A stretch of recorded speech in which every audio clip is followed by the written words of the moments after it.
back to my channel. This is not going to be a long video.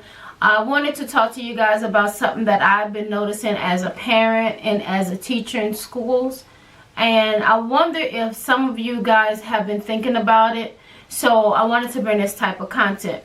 So Weight Watchers just launched the app, and this app is kind of geared toward kids that are 8 years old or a little bit younger than 8 years old. But it's a weight management app, and a lot of us, we don't like to talk about that type of thing, and I'm just wondering, what do we think about that? And the biggest thing is, they said that there is a way to attack this, because like as parents, we don't want to talk about that. It's really taboo. Like, I'm about to say the F word, but we would never want to call our kids fat. We would never want to say it, but people, when they look at it, be like, oh my, like their parents, they need to stop feeding their kids such and such. And we see this on a daily basis in schools, where kids come in and they'll be in the line, right? And they'll be getting their lunch trays or whatever, but they got a big old bag of Takis, like a huge bag of Takis, just making, on top of the balanced lunch that you're trying to provide them, they still want the junk food, and they still want the carbs, and they still want all of those things that just satiate them and really make them feel good, and they're able to share with their friends, and they just really like that. So typically when a kid have a weight problem, of course, as a teacher, we not want to make them feel any type of different or any excluded in any facet. Like if they go to PE, they go to PE. If they go to art, whatever they go to, we want them to feel included in everything. So we will never want to attack or say anything towards their weight. But taking that off the teacher, as parents, some of us, if we have kids that are probably prone to a lot of weight gain, it's probably the decisions that we're making for them, the food that we are giving them, the food that they're finding access to. And it's kind of taboo to tell them no.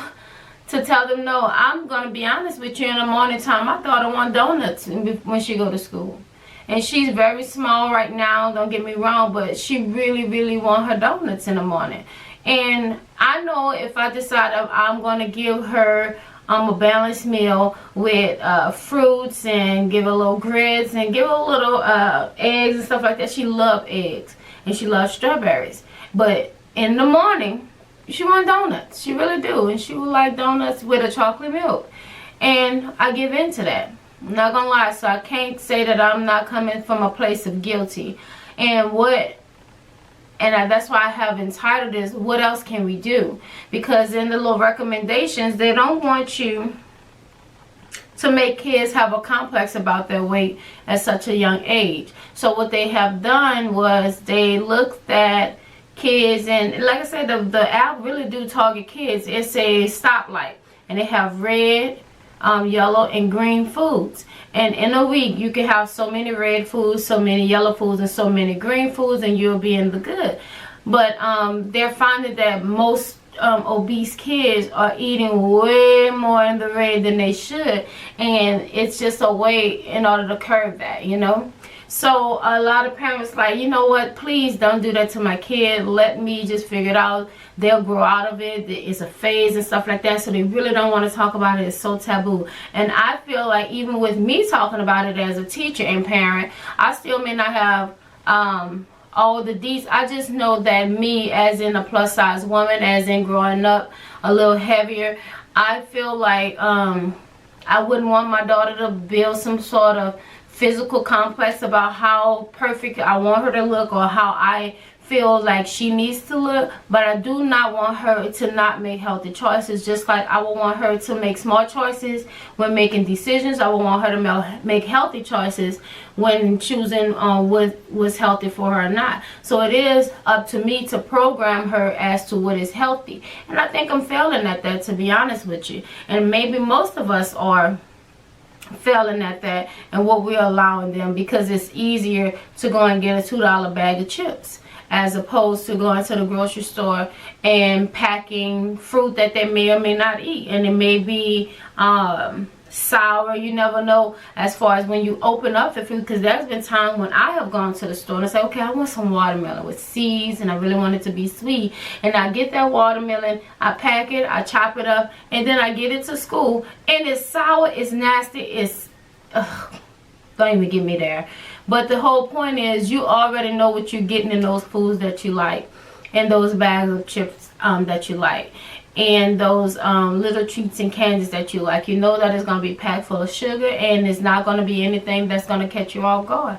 When you eat natural stuff, some of that stuff can catch you off guard as far as not being ripe or not being ready to eat, and you're just stuck with it. So I don't know, it's a little taboo for me to talk about it, but I just feel like if we keep on not looking at the epidemic, because we have grown from year 2000 from 1 in 7 kids, every 1 in 7 kid will be obese at their rate of obesity, to 1 in 5. So we are, well, the kids are getting bigger as time going on, you know. So every 1 in 5 kid will be overweight. And like I said, I don't like to talk about weight, but I do think that it sparked me, because that's what I saw today. I saw a young girl, I would say she's well over 200 pounds, to be honest with you. And she had a plate lunch from school, and she had a big bag of Takis. And she bought the Takis in, you know, in her lunch pail, bought her Takis in, and she wanted to share with her friends and stuff like that. So she ate that. She ate her food and her Takis. And that's not really something that prohibits her from doing so. And like I said, I don't want to be the one, if her mom bought it or their parents bought it, to have just to cause this uproar as to she can't have such and such at school, because I want to put parameters on it and make sure that she look a certain way, because that's really not my business. I'm not a parent. I am a teacher, and only thing that I can say is that a smart choice. And if they don't know what a smart choice is, who am I? You know?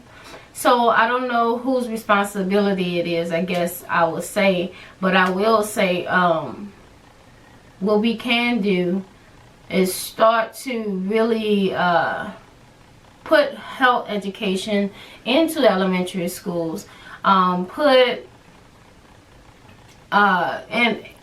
I had it at a young age, and I still end up overweight when I was older. However, at this point, there's really nothing about nutritional habits and nutritional facts going on in school, in my view. And maybe there is at other schools, but not in my view as of now. So maybe that'll change. Maybe they learn about it in PE, in physical education, but I don't think they learn about that in physical education, but probably maybe in a program once or twice a year. So a lot of education on health comes from a generation of unhealthy eaters as well. So I'm not a dietitian. This is only my opinion. I don't know what we can do, but only thing I know we shouldn't do is sweep what's going on with them under the rug. You know, I don't think that we should just say, okay, well, they're kids and they're going to grow out of it, because some kids, once they become obese kids and they get comfortable, I know I'm not the only one watch 600-pound life.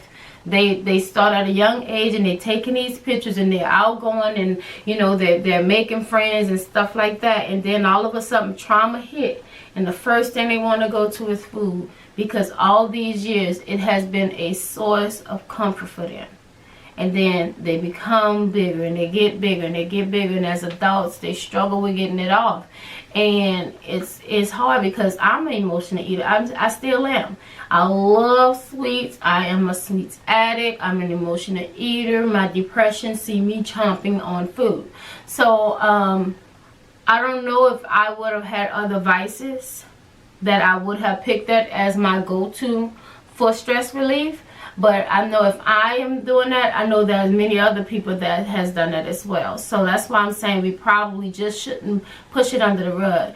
And they recommend that we do a few things. So I will share with you a few things that they recommend.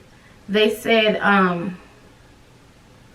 they're mad at the people because they feel like that there is a bias and a stigma that people who struggle with weight face, and that it can make it even more stressful on the parents to be worried about their children at such a young age. So it's like, if you put that information out there, then you're giving them something else to worry about, as opposed to their education, or as opposed to their safety and stuff like that. If they find enjoyment in eating, why not just let them eat? So it's almost like, do not it's a stressful process for parents. So they really don't want to attack it or tackle it. So they recommend talk it out, but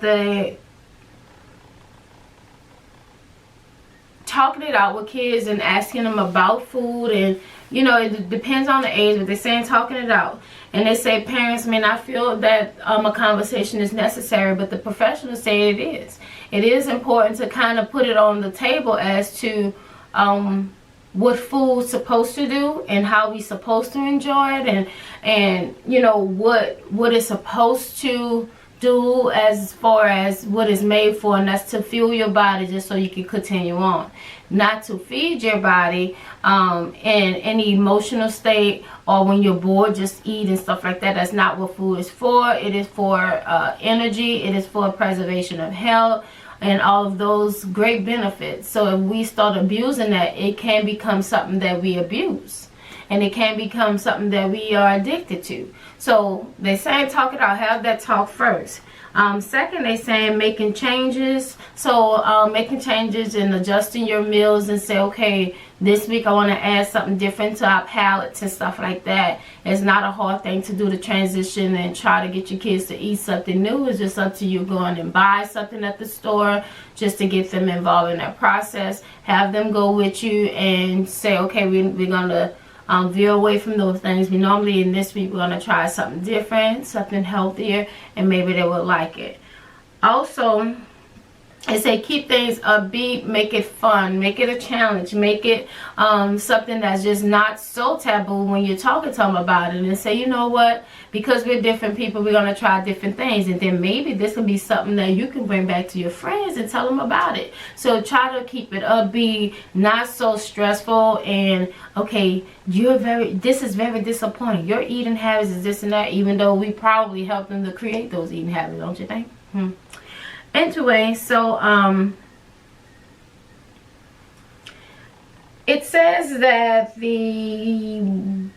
what you need to avoid is to make sure that you don't make them feel guilty, or to blame the kids for what they don't know. It's almost like you have watched the train go down a place where it may derail, and you're blaming them. You're like, you watched it the whole time, you helped, you aided, you embedded them in that whole process. So just be careful.